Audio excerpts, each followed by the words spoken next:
السلام عليكم ورحمة الله وبركاته. بسم الله الرحمن الرحيم. والصلاة والسلام على سيدنا محمد وعلى آله وصحبه أجمعين. Welcome to another episode of this Ramadan series.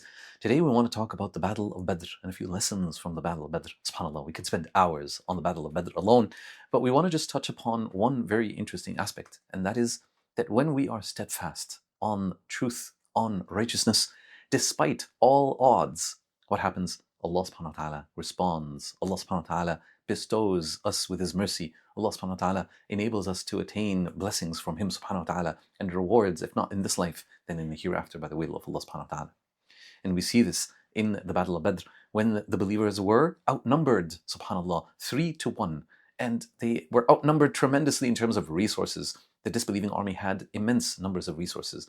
Mathematically, it is a suicide mission. It is, impossible to win such a battle, subhanAllah.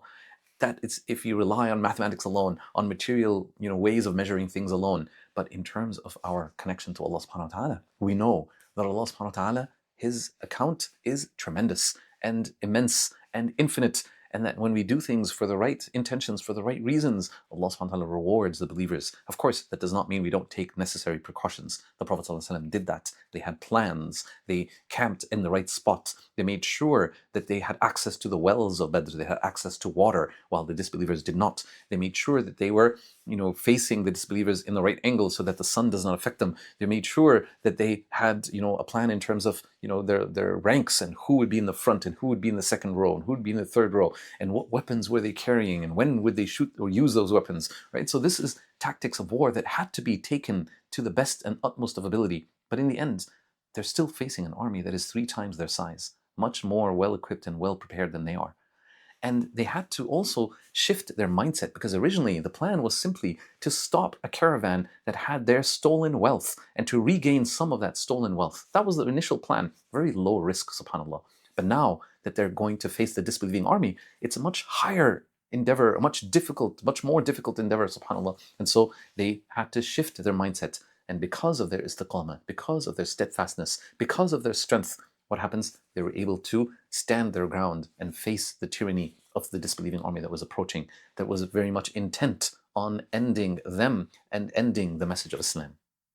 And so many lessons from Battle of Badr, subhanAllah, that we can dive into. But let's just touch upon this idea that the night before the battle, they were calling upon Allah subhanahu wa ta'ala. The Prophet specifically, while everyone actually slept, he, subhanAllah, was, sallallahu alayhi wasallam, calling upon Allah subhanahu wa ta'ala, asking Allah for help and beseeching Allah and making dua to Allah, which teaches us something, that we need to do our very best, but not rely on that alone. The means, the blessings Allah has given us, we need to be using them to the best of our abilities. But in the end, Allah is the one that brings about defeat or victory.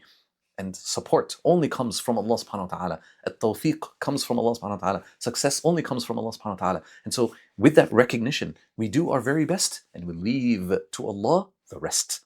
That is tawakkul, true reliance on Allah subhanahu wa ta'ala. And we see this example in the believers and in the Prophet sallallahu alaihi wasallam in the Battle of Badr. The verse says, إِذْ تَسْتَغِيثُونَ رَبَّكُمْ فَاسْتَجَابَ لَكُمْ. You are beseeching your Lord, right? And He responded to you.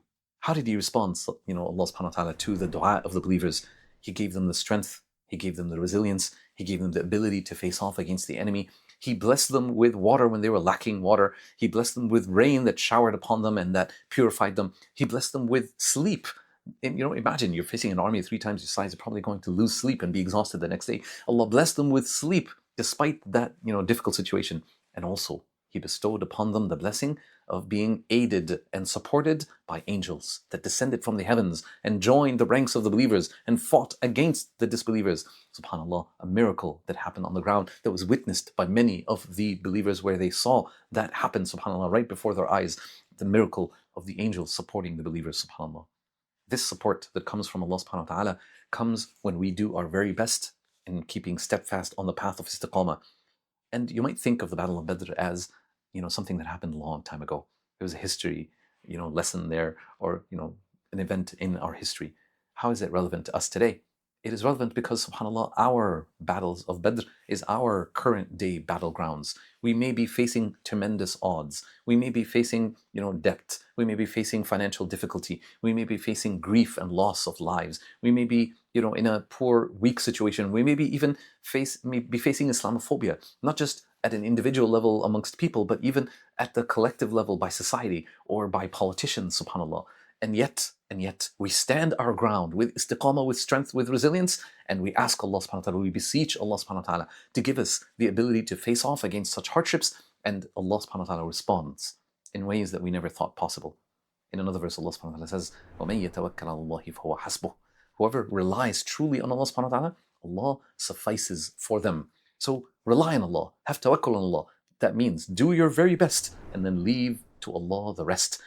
SubhanAllah, this is one of the powerful lessons of Badr, because, like I said, in mathematical accounts, no way would they win such a battle. But Allah enabled for them to win such a battle because He facilitated this victory to take place. This was from Allah subhanahu wa ta'ala alone, not from anyone else, subhanAllah, because He is the provider of all support and all victory. And so these are just a few lessons, a few glimpses from the Battle of Badr that took place in Ramadan at the time, and so we learned that even in Ramadan, when we're fasting, we are still fighting battles and we still have to remain steadfast by the will of Allah subhanahu wa ta'ala. Barakallahu feekum, wa jazakumullahu khairan, and we'll see you again next time, inshallah, if Allah permits. Assalamu alaikum wa rahmatullahi wa barakatuh.